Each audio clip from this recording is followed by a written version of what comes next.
You ever pull into your own driveway after 4 years of sweat and sawdust, only to find some wannabe mall cop standing guard like it's Fort Knox? Yeah, that happened. Let me back up a sec, because the only thing crazier than the sight of my own front gate boarded up was how fast my life turned from homecoming to full-blown legal warfare. So here's how it starts. I'd been gone just over 2 weeks, bouncing between a conference in Boston and a pit stop at a renewable energy lab out in Portland. Productive trip, but the only thing running through my mind the whole flight home was, man, wait till Mia finally sees the finished house. Not just the blueprints I'd babbled about over wine, or the endless renderings. I mean the actual place. My house. 4 years of calloused hands, busted knuckles, and YouTube carpentry tutorials that always made it look way easier than it was. We roll up just after sunset, her hand warm on my knee. The neighborhood's this bland stretch of HOA-approved boxes, every lawn trimmed a military spec. But my lot, perched up behind a line of stubborn pines, private, a little wild, and about as anti-HOA as you could get. Or so I thought. But that night I round the corner and slam on the brakes. My gate is boarded up with rough planks bolted straight into the posts I'd set myself. Blood-red signs scream, "Private property, HOA authorized access only." And standing there, arms crossed, 2 guys in matching polos, Clearview Pines Compliance Patrol. Mia's eyebrows shoot up. Is this normal? I can only manage nope in a voice flatter than a Utah backroad. I get out, careful not to slam the door. The bigger of the 2 buzz-cut tactical boots, the whole ex-military cosplay, lifts his phone like I'm a bear he's about to put on TikTok. "Sir, I need you to step back. You're not authorized to enter this property." I laugh because honestly, what else do you do? I am Evan Rachel. This is my land. Want to see the deed? Doesn't matter, apparently. The other guy stockier smirk that made me itch cuts in. If you're not in the system, you're not welcome. Coordinate access with the HOA. I try to explain, but it's pointless.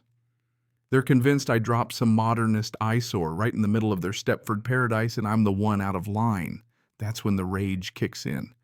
I'm standing there remembering every weekend spent hauling lumber, staining wood, dreaming of this exact moment, and these clowns are telling me I need their permission to enter my own house. I demand they take down the blockade. Clipboard guy taps away on his phone. "You're escalating. We're calling the police." Mia's out of the car now, not scared yet, just watchful. And I know right then, this isn't just a misunderstanding. This is war. We leave. But I'm not done. That night I scan every deed, every map, every scrap of county paperwork I've got, send it all to my lawyer with a 2-line subject: HOA blocked my house. Police involved. His reply comes back 10 minutes later: "Don't step foot on the property. Document everything, every call, every second." Next morning, I'm 2 blocks down, cold coffee in hand, watching my own house from a distance. The same 2 patrol guys are there standing like this is some third world checkpoint. At 10:05, a sheriff's cruiser pulls up. My lawyer Mark meets me with a folder stuffed with paperwork. Play it cool, let them hang themselves. We walk up together, and before I can speak, one of the HOA goons is in the cop's face, pointing like I'm a serial trespasser. I can't help but laugh. This restricted property is mine. Here's the deed. Here's the exemption from the HOA, filed 2019. Want county tax records too? The younger cop is professional quiet. The older one sighs clearly, wishing he'd called in sick. But clipboard guy pipes up, HOA boundaries were updated last year. His parcel's in our district now. Mark doesn't even blink. Show us the filed amendment to the CCNRs. We'll wait. Crickets. The cops aren't eager to pick sides. "Can you go somewhere else today, sir?" I tell them. "That's my home." Mark pushes. "What you're suggesting is de facto displacement without court order." Younger cop just shrugs. "We don't want this getting physical." Mark, cool as ice. "You're enabling illegal occupancy." The HOA guys are smug. The police indifferent. Me. I feel something snap cold inside, not rage anymore, just focus. I tell them I'm leaving so you can dig this hole deeper. Every second that gate stays blocked, my case gets stronger. As we drive off, I watch the patrol guys give each other a high five. Mark and I go full research mode. County records, CCNRs, everything. And then we find that the HOA filed a boundary map 3 months ago, just stuffed into the registrar's office. No signatures, no county approvals, nothing legal about it. Just a notarized form and some half-baked overlays. Mark lets out a whistle. They really thought nobody would check. I laugh. They're gonna wish nobody had. Tuesday. Mark fires off surgical letters to the HOA County Assessor and Planning Commission. We demand removal of all obstructions, threaten injunctive relief, the works. But I want answers in person. So we meet Linda Bishop, the Deputy County Recorder, sharp, tired eyes. She flips through a stack of folders, deadpan. Your lot was included in a supplemental overlay by the HOA filed June. Under what authority, Mark asks. She sighs. Section 1223B, Community Integration. I nearly choke. I haven't even had a barbecue with these people. They tried to have me arrested. Then Linda slides a photocopy across the table. It's a notification of voluntary jurisdiction consent. My name at the top, my signature at the bottom. Except it isn't my signature. I lean in. The R is wrong, like someone tried too hard to fake it. Mark swears, asks for the original scan. She gives us the file. We leave in silence. Mark mutters, "This just went from zoning dispute to felony fraud." That night we drive back to the house with a drone document every inch, every boundary, every bolt in the blockade. And then, as if I wasn't angry enough, I find a newsletter in my temporary mailbox. Community under threat. Newcomer disrupts harmony.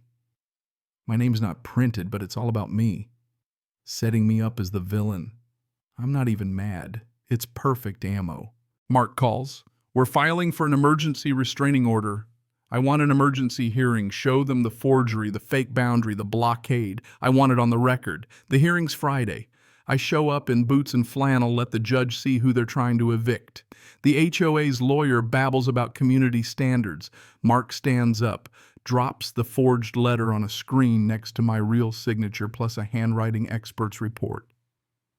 The judge leans forward. You've filed a criminal referral. Mark nods. We have your honor. We also have video of the blockade, the threats, the lot exclusion. Judge grants the injunction, bars the HOA from my property. But the HOA doesn't go quietly. Suddenly neighbors are getting flyers, my house blurred out like a mugshot. Emails fly about unauthorized contractors. They're fighting a PR war now, trying to turn the whole neighborhood against me. Mark says, don't take the bait. We handle legal, you stay factual. But I can't just sit back, so I pen an open letter, print the receipts, show the exclusion maps, the drone footage, publish it in the Salt Lake Tribune. Next thing I know, I get a call from a neighbor I've never met, retired prosecutor. You're not alone. They tried this with my son too. If you need me to testify, I'm in. Turns out once one person speaks up, others follow. People come out of the woodwork. Landscapers harassed over mulch, a couple fined for mailbox symmetry, a woman dinged $200 for a Halloween skeleton. All from this same HOA. By midweek, my case is a crack in their little empire. Wednesday, a threat note shows up at my apartment. Your record isn't as clean as you think. HOA lawyers play for keeps. Real original. Mark just says admissible. Then Friday, I'm back at the house. Gates unsealed, sheriff's order enforced. There's Doug, the buzz-cut clipboard guy, standing there, envelope in hand, pacing like he's in a bad spy flick. Thought you'd want to see this, he says, waving photos of me and Mia out at a bar, one from behind. One through a window. Doug leans in, whispers, You keep dragging Karen through court. Maybe these show up somewhere worse. I just pull out my phone screen, already recording. Doug's face turns white. He bolts, trips over his own feet. 2 hours later, Mark files for expanded restraining order and new suits, harassment, blackmail, defamation. Doug gets arrested. Turns out he used expired security creds to pull traffic cam footage. Now it's wire fraud. He folds on the stand, implicates Karen. The HOA president admits surveillance extortion. Judge throws the book at him. Probation damages banned from real estate work. Karen, meanwhile, tries to play the victim. Says she was misunderstood, just protecting community standards. That might have worked, except her emails get subpoenaed, fake consent letter drafts, instructions on encouraging compliance through optics, straight-up admissions about boundary grabs. The judge isn't impressed. Court rules. My property is never and will never be subject to HOA jurisdiction. Orders damages. Forces a third-party administrator on the HOA. Audit reveals steakhouse dinners. Family contracts a golf cart listed as patrol vehicle that never left Karen's driveway. Board collapses. New management rolls in. But Karen appeals, and then the state gets involved. CBS does a segment. Next thing I know, the Attorney General launches a statewide investigation into predatory HOA practices. Other neighborhoods pile on stories about retirees threatened with foreclosure over grass-length families fined for flying the wrong flag. Now it's not just my fight. It's a reckoning. Karen finally gets indicted, fraud, conspiracy, obstruction. She's denied bail. I'm called to testify at the grand jury drop. Every receipt, every timeline, every sleazy memo. Next morning, headlines scream, State Grand Jury reviewing HOA fraud.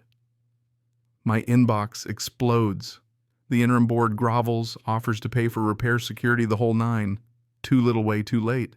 So I commission a sign 6 feet wide, bolted in concrete white on black private property by court order, HOA access prohibited. The first week it's up. Neighbors slow down to read it. Some wave. One stops, shakes my hand. Took guts, she says. I don't ask what they did to her. I already know. Inside the house is finally mine again. Mia brings over rye toast to court orders and reinforced fences. But I'm not done. I joined the state's Policy Reform Commission, share everything how easy it was for a group of volunteers to fake signatures, use surveillance, intimidate honest people. By summer, they passed the Utah Homeowner Protection Act. Suddenly, HOAs need real oversight. Penalties for forgeries and surveillance. No more secret compliance patrols. Karen's gone. Doug's gone. My property is finally legally, publicly mine. And as I stand on the hill watching the sun sink through the pines, I think maybe you never really own land. You just borrow it from the future. Well, I'll make damn sure the future never has to go through what I did. And you know what? That's the real victory. So let me ask, where do you stand? Where's the line between community and control? Tell me your story, because the only way this stuff changes is if we stop letting it happen in silence.